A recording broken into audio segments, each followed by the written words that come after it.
Salut à tous, dans cette vidéo nous allons voir comment passer de la texture de droite à la texture de gauche.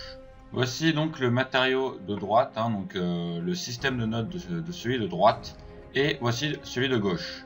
Vous voyez que celui de gauche est quand même bien plus compliqué, mais aussi bien plus beau.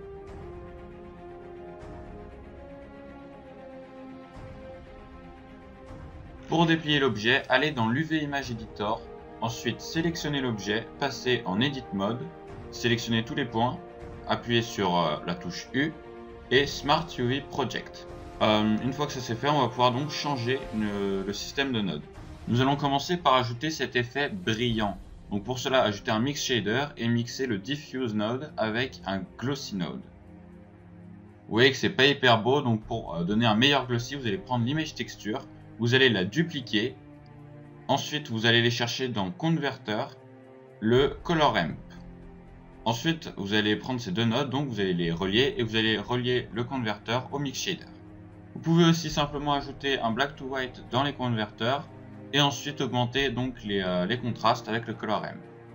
En jouant avec les contrastes, donc avec le blanc et le noir, vous allez augmenter ou diminuer la valeur donc du glossy.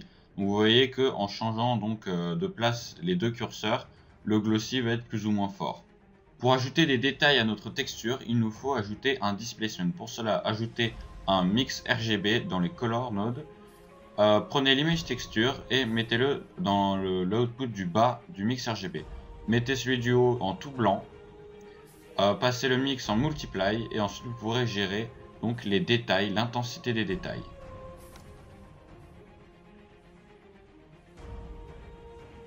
N'oubliez pas de relier donc le mix RGB avec l'output displacement du dernier node. Et voilà, maintenant vous pouvez gérer tous les détails, les mettre très puissants ou les enlever totalement. Comme vous pouvez le voir, il y a encore une grosse différence entre les deux textures. Pour arriver à ce résultat de gauche, vous allez ajouter donc dans Color un RGB Curve pour changer les couleurs de l'image texture. Ensuite, changer un petit peu la courbe pour la rendre un petit peu plus sombre en quelque sorte, pour la rendre plus sombre et avoir cet effet un petit peu vieux, un petit peu abîmé, rouillé.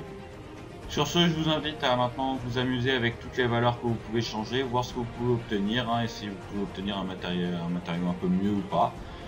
Et sur ce, je vais vous dire à la prochaine donc pour une prochaine vidéo.